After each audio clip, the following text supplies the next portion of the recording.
Yo yo yo! Salut les turfeuses, salut les turfeurs, bienvenue pour un nouveau pronostic de Benoît Requin. Merci pour vos likes, pour vos commentaires. N'hésitez pas à vous abonner pour recevoir tous mes pronostics tous les jours. Et pour accéder à tous mes tickets pour la course du Quintet, vous avez deux moyens par mon site internet benoîtrequin.fr ou par le bouton rejoindre. Ok, place au pronostic du Quintet du dimanche 14 février. Direction Paris-Vincennes pour le prix des Vosges. Trot attelé, 2850 mètres, 16 partants. Réunion 1, course 6, indice de confiance 3 sur 5.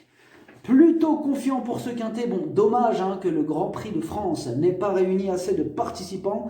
Bon, c'est comme ça, c'est vrai qu'il y a des choses plus graves dans la vie. On ne va pas commencer à se plaindre de tout et de n'importe quoi. C'est dommage, mais c'est comme ça. Petit retour sur les Quintets du vendredi 12 et samedi 13. Alors, 3 non partants samedi. Je descendais de la voiture pour regarder la course. Je vois quoi? L'as non partant, le 8...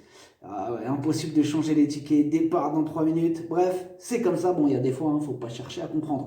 Alors donc ce samedi, dans mon pronostic avec mes chevaux de complément, je vous ai donné le tiercé malgré tous ces non partants, et vendredi, bon on a assisté à une vraie arrivée de handicap, version plaque d'immatriculation.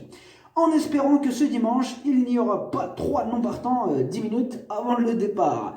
Pour les membres de mon site internet benoîtrequin.fr et les membres YoYo Total VIP, ce mois de février monte à 9 597 € de gains et au total depuis le mois d'octobre, on a atteint les 74 846 € de gains. On va tenter d'exploser les records. Vous avez deux moyens pour récupérer mes tickets pour la course du Quintet par mon site internet benoîtrequin.fr ou par le niveau YoYo Total VIP en passant par le bouton rejoindre. Ok, c'est parti, on commence le pronostic et on commence avec le numéro 1, Détroit Ice. C'est le moins riche de la course et il garde ses chaussures. Il lui faudra un parcours en or pour espérer accrocher une place. On écoute Damien Le Cros. Détroit Ice est vraiment en pleine possession de ses moyens. C'est une première sur la grande piste depuis qu'il est à la maison. Je ne pense pas que cela le dérange. Il m'a vraiment beaucoup plu à Mokanchi. Il découvre un bel engagement en tête. J'y crois. Le seul bémol est que je ne peux pas le déférer. Le numéro 2, Eva Girl. Elle vient de remettre les pendules à l'heure après une série de 7 échecs consécutifs. Il n'y a pas de fumée sans feu. Attention à elle. On écoute Yves Dreux. Eva Girl reste sur une sortie encourageante à Angers, où les 3150 mètres l'ont avantagée. Elle s'élance toujours lentement, et c'est pour ces raisons qu'elle n'a pas réussi à se mettre en évidence cet hiver à Vincennes. Je profite de sa forme et de la longue distance pour retenter l'aventure. Elle peut accrocher une place. Le numéro 3, Enfantin. Ses 7 dernières courses, une seule fois à l'arrivée, et comme d'habitude avec ce spécialiste du cassage de tickets, ce sera tout ou rien. On écoute Christian Bijon. Enfantin s'est malheureusement montré fautif peu après le départ en dernier lieu. Il a bien suivi ensuite en retrait. L'engagement au premier échelon est favorable et il affronte ses aînés. Certes, il n'a pas convaincu cet hiver, mais je pense qu'il est préférable de ne pas l'écarter car il montre du mieux à l'entraînement. Le numéro 4, Brême Orange. Il fait l'arrivée de toutes ses courses ces derniers temps. Bon, il monte de catégorie, mais mieux vaut ne pas le sous-estimer. On écoute Patrick Polizzi. Brême Orange a bien tenu sa partie pour sa rentrée. Avec les professionnels, il peut rivaliser et l'a déjà prouvé. Il est mieux déféré, mais je préfère le ferrer léger à Paris-Vincennes dans l'immédiat. La grande piste ne m'inquiète pas, il est dur. Il manque juste d'un peu de vitesse, il peut terminer à l'arrivée. Le numéro 5, Easy Deflix. Lui, par contre, ne brille pas par sa régularité. En 12 courses, seulement 3 fois à l'arrivée. Sa dernière sortie est bonne, quitte ou double. On écoute Jérémy Kubisch. Easy Deflix a répondu à mon attente au début de la semaine sur cette piste. Comme il n'a pas l'air manqué, j'ai pris la décision de remettre ça et de façon rapprochée. Pour moi, il va répéter. Il a l'avantage de partir en tête. Sans minimiser l'opposition, j'estime qu'il a sa place parmi les 5 premiers. Le numéro 6, Dragueur d'Azur. Ses 2 dernières courses sont bonnes, mais au niveau inférieur. Maintenant, sur sa forme, il peut encore répondre au présent. On écoute Benjamin Goetz. Dragueur d'Azur aurait peut-être pu s'imposer sans sa faute dans la montée en dernier lieu. Il ne sera que mieux sur un parcours de tenue. Il découvre un bon engagement au premier échelon, sans les étrangers ni les jeunes. J'en attends un bon comportement et une place à l'arrivée du quintet. Le numéro 7, Colibri des Pins. Il monte de catégorie totalement ferrée et sans en faire une totale impossibilité, il y a d'autres chevaux qui passeront en priorité. On écoute Johannes Danman. Colibri des Pins n'a pas démérité à Mokanchi malgré un parcours le nez au vent. Il vaut mieux lui cacher l'effort. Comme il est sensible des pieds actuellement, il sera encore ferré, ce qui constitue un handicap. Il a l'avantage de bénéficier d'une avance. À l'issue d'un bon parcours, il n'est pas hors d'affaire pour une place. Le numéro 8, Divallo, il a la pêche. Il a remporté ses 2 dernières courses. C'est le plus riche du premier échelon. Il va défendre chèrement ses chances. On écoute Richard Gou. Divallo a été arrêté 1 an. On a pris notre temps pour le remettre dans le bain. Au mieux, c'est le moment d'effectuer un retour à Vincennes avec lui. L'engagement est favorable et la distance dans ses cordes. Sur 2850 mètres, il vaut mieux le cacher. Alexis Garando l'a prise en main depuis quelques jours, on y compte. Le numéro 9, Dimo d'Ocagne, c'est le moins riche du second échelon, mais il est dans sa catégorie, déféré des 4, et même aux 25 mètres, il a une belle carte à jouer. On écoute Antonio Ripoll Rigo. Dimo d'Ocagne était bien en course lorsqu'il a été victime d'un carambolage à Lyon. Auparavant, il s'était bien comporté à ce niveau. Il est toujours en forme. Visiblement, plusieurs concurrents ne seront pas en mode compétition et auront d'autres objectifs, contrairement à nous. Il a sa place dans le quintet.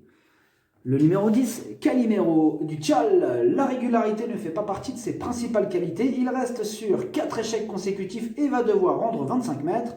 On a surtout besoin qu'il nous rassure. On écoute Jean-Claude Allais. Calimero du Tchal a perdu.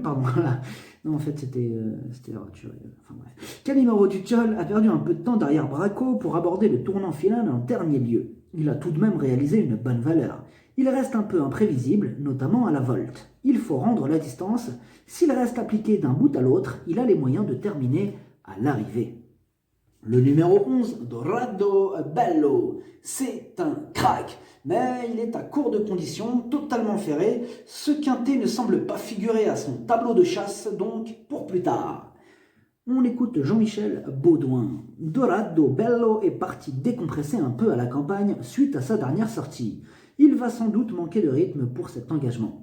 Il a 2 bonnes courses à venir dans lesquelles il sera nettement plus compétitif. Ici, il restera ferré et rend 25 mètres, il vaut mieux le revoir. Le numéro 12, Ciel d'Azur. Entraîné par le tartarin Franck Leblanc, il reste sur 2 échecs consécutifs, mais attention, il est en plein dans sa catégorie et confié à Franck Nivard. Ce dimanche, il est incontournable. On écoute Franck Leblanc. Ciel d'Azur était fatigué et s'est montré fautif alors qu'il était encore en mesure d'accrocher une place en dernier lieu. Il connaît des problèmes de jambes et je n'avais pas pu le travailler correctement. J'ai intensifié ses exercices à gros bois. Comme il est souffreteux, il ne sera déféré que des postérieurs. Il détient une très bonne chance. Le numéro 13, Braco. Alors Braco, il a le défaut de ne pas répéter ses bonnes sorties. Aux 25 mètres, il va devoir montrer un tout autre visage pour espérer terminer à l'arrivée. On écoute Antoine Dabouy. Braco a été mené de façon trop offensive en dernier lieu. À 10 ans, il faut désormais le driver plus sagement, surtout à Vincennes, où la montée laisse des traces. Sa bonne condition physique n'est pas à mettre en doute. Il a très bien travaillé et l'engagement reste correct. Même s'il doit rendre la distance, il peut accrocher une petite place. Le numéro 14, Docteur d'Érable. C'est une rentrée totalement ferrée. Il doit rendre la distance. Sa tâche s'annonce compliquée. On écoute David Thomin. Docteur d'Érable avait été arrêté et effectué 2 courses de remise en jambes correctes, mais sans plus. Dimanche, il doit rendre 25 mètres et restera ferré. Cette course va surtout lui permettre de gagner en condition en attendant son objectif. Le dernier jour du meeting, cette fois, vous pouvez l'écarter. Le numéro 15, Bikoul Dab. Sa discipline de prédilection, c'est le trop monté. Il reste sur 3 disqualifications dans cette dernière discipline. Difficile de lui accorder notre confiance dans ces conditions. On écoute Éric Bedard. Bikouldeb reste sur plusieurs disqualifications au remontées. Je profite de cet engagement à l'attelage pour lui changer les idées et mieux cerner ses possibilités dans cette spécialité. À 10 ans, je sais qu'il n'est pas cuit. L'objectif est de lui donner un parcours sans faute et tenter de le faire finir, il sera plaqué devant. Le numéro 16, Diplomate, dame, c'est le plus riche de la course. Il est dans une forme olympique. Il sera déféré des 4 et confié à Eric Raffin. Il s'annonce redoutable. On écoute Nicolas Brideau. Diplomate dame vient d'arriver à l'écurie après être passé sous le feu des enchères lors de la vente du Prix d'Amérique. Le matin, l'impression visuelle est favorable. On va le découvrir au fil de ses sorties. Évidemment, il a des performances à faire valoir. On a fait appel à Eric Raffin, on espère que tout ira bien. Le pronostic, ça donne 16, 12, 8, 9, 5, 6, 2, 4. Cheval de complément, l'As, si jamais un autre partant, et ça peut arriver, le 3. Merci d'avoir suivi cette vidéo. N'hésitez pas à vous abonner pour recevoir tous mes pronostics tous les jours. Et pour accéder à tous mes tickets pour la course du Quintet, vous pouvez passer par mon site internet benoîtrequin.fr ou par le bouton rejoindre sur le niveau yo-yo total VIP. À jouer avec modération. Bonne chance. Chopez-le moi. Ciao.